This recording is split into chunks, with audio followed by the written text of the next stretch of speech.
guys, it's your girl Kaillie Bueno here, and you guys are watching Bueno Eats. If you're clicking this video, please don't be afraid to spank that like, spank that subscribe, as well as spank that notification so you guys know what's going on in this channel. Like I've been saying in this video, if there's anything that you guys would like to see in my videos, please don't be afraid to comment that down below. I would love to hear what you guys have to say, so don't be afraid. Anything, say anything down in the comments. Also, we are accepting donations, and if you can help us out, because it is expensive to get all these ingredients, so if you guys can help us with $5, $10, I can show you guys even more neat tricks and things that I can do if I have just a little bit extra cash. So please help us out. All my information will be up here. I would love some cash, please, if you guys can help us out. Please and thank you. Today in this video, we are gonna make some fresh pasta. I'm gonna make you guys some fresh pasta without a pasta machine. This is my first time ever doing it without a pasta machine, so it's basically gonna be a trial and error video. Yeah, and I'm gonna show you guys how to make pasta without a pasta machine. It is more consistent with the pasta machine than it is doing it handmade, so I suggest if you guys want to better yourself with baking pasta to buy a pasta machine. But if you're just trying it out to do it, hey, trying it out with the kids, it'd probably be a good thing to try out with the kids, because you're basically playing with Play-Doh, but you're gonna eat it. So do it with the kids, teach them how to cook, shoot, make this fun, because pasta actually is fun to do, it's just time consuming. So if you guys decide if you guys want to make the pasta, watch the video all the way through. If not, you guys can skip to the garlic cream sauce and how I make the protein, which is the oyster mushroom scallops. I'll try to put down in the description bar below where those different parts of the video are. I'll do part of the pasta, I'll do part of the sauce and the protein, and then so you guys can skip ahead. But if not, you can just skip regardless. But I'll try to make it easier for you guys if I have enough time to put each time when we are doing the sauce and the oyster mushrooms, if you choose to not do the pasta. But anyways, I'm gonna show you guys how I make this pasta without a pasta machine, because I made pasta quite a bit of times, but I have not done it without a pasta machine. And I wanted to show you guys how to do it, especially since sometimes pasta machines can be expensive or out of people's range to buy, but you want to make your own pasta. So I'm gonna show you guys how to make pappardelle pasta, fresh pappardelle pasta. I've seen a lot of people make pasta by hand, but usually they do spaghetti or fettuccine. But we're gonna do pappardelle pasta. I'm gonna show you guys how it comes out. Came out pretty good. It could have been better, but it came out pretty good. So I want you guys to watch this and learn my experience, and learn from me how my experience is, because I can teach you guys some pointers and give you guys an opportunity to see how to make fresh pasta and see if it's worth your time. I feel like it is. I feel like it's a cool learning experience to learn how to use your hands more than a machine. You still use a couple tools, but it was kind of cool, you know? So I want you guys to check it out. Alright, let's get started. To get started with this product, you're gonna start with your dry products and your wet products. Like any type of dough, you start from your dry and then to your wet. So you're gonna need 3.5 cups of flour. You're gonna prepare your eggs. I have about 2 egg yolks,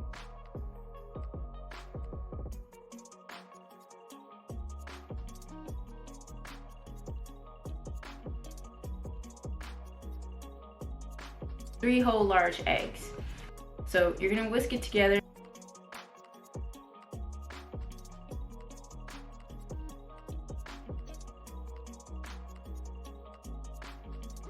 But you're now just gonna add about 2 tablespoons of olive oil and salt. And you're just gonna mix it together until it's all combined and until it's a nice ball. If your dough is a little bit wet, you can add a little bit more flour. If it's too dry, you can fix it with some more egg, but I suggest you use a mixer. It might be a little bit more complicated, but it can get done. You can fix dry dough, because there has been times that I've messed up and I made it too dry, because I might have had a little bit more extra flour in it than I thought. If it does happen, you can add a little bit of water, but I suggest you put it in a bowl and mix it. It might be kind of messy, but it'll starting to soften up a little bit better. Also, when you do put it in the fridge, when we get ahead, it will soften up too. And just keep kneading it until it's a nice combined ball. Once it's a nice combined ball, you're probably going to need to knead it for about a good 10 to 15 minutes until you get that nice gluten into your flour. You're going to need gluten in your, so the more you knead it, the more chewy it can be. Yeah, and how you know there's enough gluten in there is when you have it in the ball and you poke your finger into it and it bounces right back into you. That's how you know that has enough gluten inside of your dough. After you're done kneading it and you have a nice beautiful ball, you're then going to put it in a Ziploc bag or a plastic wrap. You can label it if you're going to decide to use it today. You don't have to, but if you're going to use it, if you're a chef like me, I'm just letting you know, for ahead type things, label your stuff if you want to know how much time you have for the pasta. Maybe you want to make it a couple of days ahead for later on in the week. So yeah, label it. It's always good to label to know when things are going good and bad. But yeah, put it in your fridge for about 45 minutes to an hour. You can do 30 minutes if you are running a little low on time, but I suggest you to do it to 45 to an hour so that it can rest and that it's easier for you to stretch.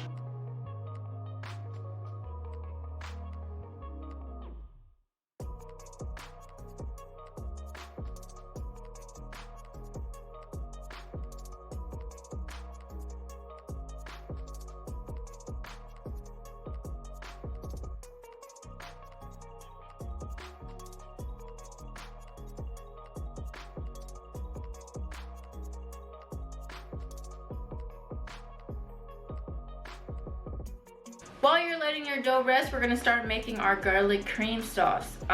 It's basically just shallots, thinly minced shallots, sliced garlic, and you're gonna grate your own Asiago cheese, because remember, when you grate your own cheese, it comes out better, because the already grated cheese is trash.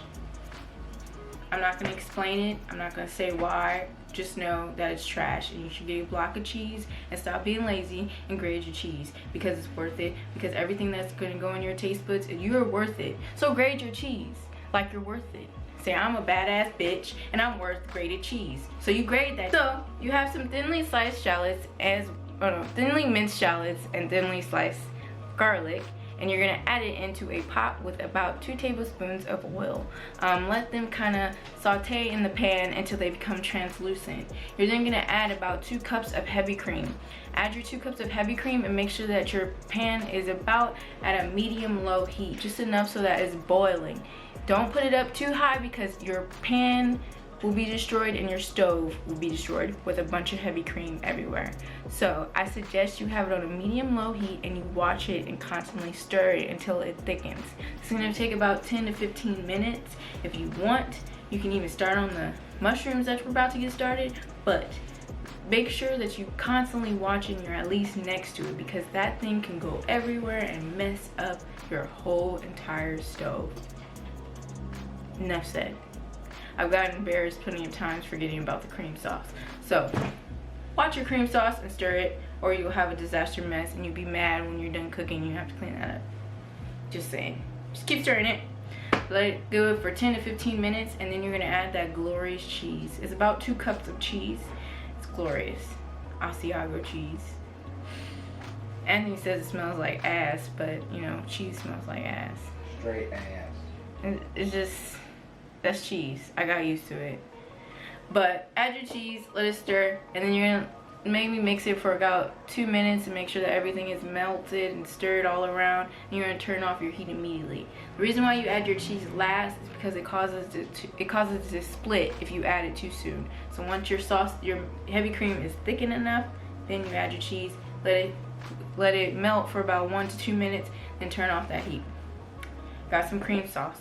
If it's too thin, you can add a little bit of flour, and I suggest you put like in a separate bowl with some flour or cornstarch and just mix it with a little bit of heavy cream so that it's not clumpy, and then add it to your sauce and just mix it around and then let it sit. That's if it's too thin. But usually if you let it sit and let it cool down, it'll get pretty thick because you're gonna cook it again anyway when we make the pasta in the end. So after your cream sauce is done, we're then gonna get started on the oyster mushroom.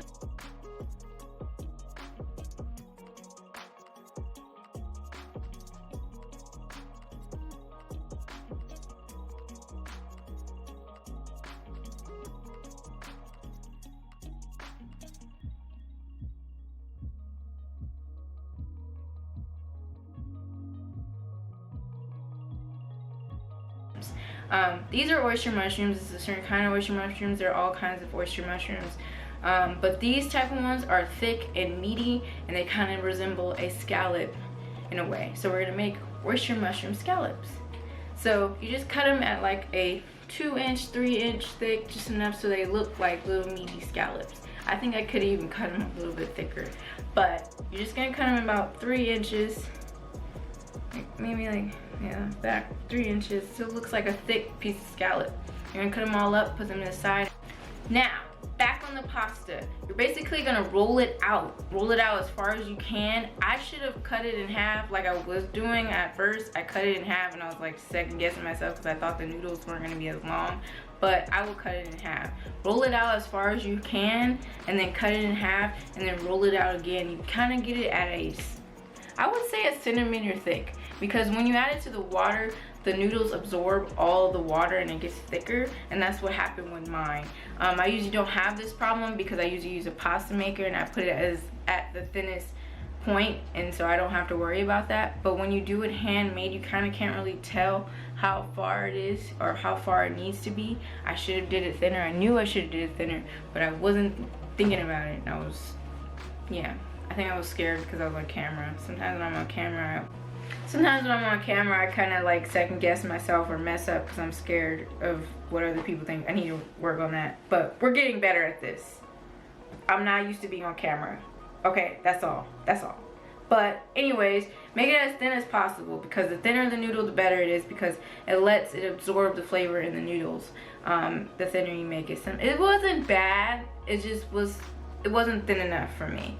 I think it was just too much dough and it got me full faster. I couldn't finish it. I don't know if that was a good thing or it was a bad thing, but I feel like it needed to be a little bit thinner. Anthony ate both of mine and his plate. He loved it completely, but I just felt like it could have been a little bit thinner, like just a little bit, and that was bothering me. I guess I'm just my own worst enemy sometimes. But anyway, you're gonna cut out your pasta. You're gonna roll out your pasta and then you're gonna cut it about 2 inches thick, like 2.5 inches thick. Pappardelle are kind of wide, so like maybe 2 inches thick. Yeah, because they're kind of wide. It's like wide flat noodle. So yeah, you're gonna cut them up like shown like this, and I just kind of laid them out. I didn't want to roll them because I wasn't sure. I never made pappardelle pasta. I usually do spaghetti, or I do fettuccine, or I've done another one, gnocchi. But yeah, I've done gnocchi. I want to show you guys a video on gnocchi too pretty soon. But anyways, you're just gonna roll them out and you're gonna cut them and then have them laid out, and then you're gonna have some water heat up for your pot.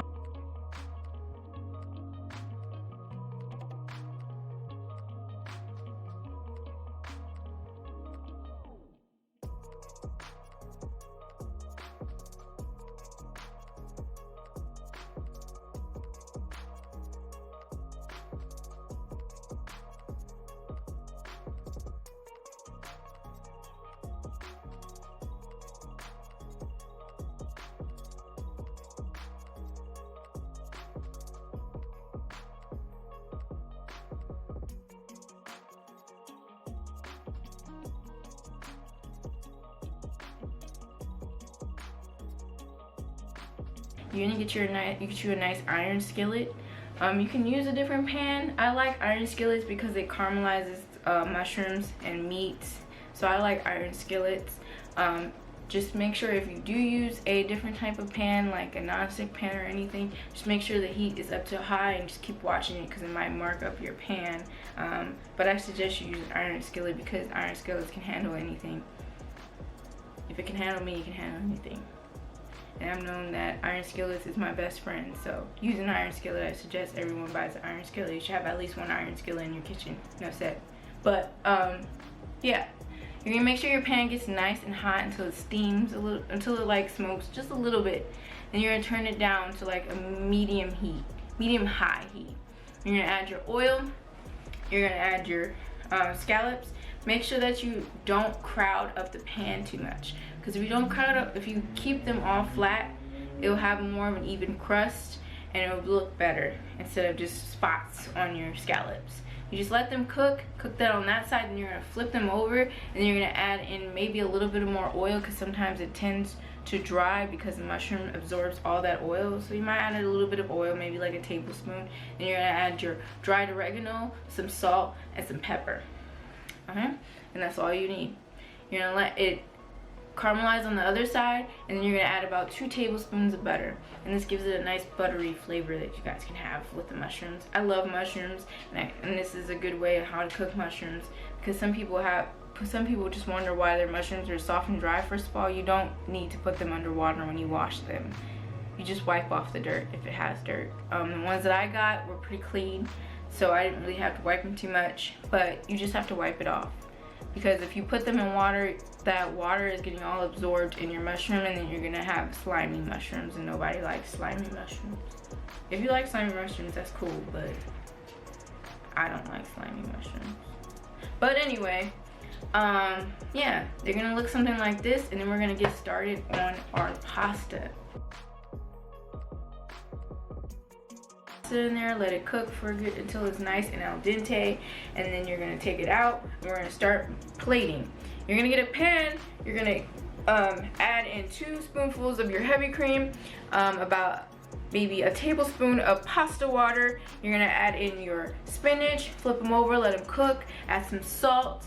You're gonna add your pasta. You're gonna mix it all together and let it sit for a second so that your pasta can kind of absorb the sauce and the flavor. That sometimes people do it too quick, and that the pasta doesn't absorb the flavor. So yeah, let it sit for like a few minutes, maybe like a minute. And then you're gonna get your best bowl that you have, or plate, whatever you want to use. You're gonna lay out your pasta like I showed you, like this. You're gonna add your scallops, and then I got some micro basil. You can find micro basil or micro herbs. These are rainbow herbs. There's a couple different types of herbs mixed in there, but they have micro basil, micro mint, micro cilantro, and then they have a mixed one. I used a rainbow mixed herb mix. I got this from Sprouts. You can find them in Sprouts. I think you can even find them in Vons, but I know a lot of times they're at Sprouts. But yeah, just put that right on top with your scallops and your beautiful pasta that you made, and that's what you got. Yeah, I liked making this one. It's pretty cool. I want to do it again. It made me remember how much I enjoy making pasta, because I haven't made pasta in a long time. But yeah, I hope you guys enjoyed this video. Please give it a thumbs up.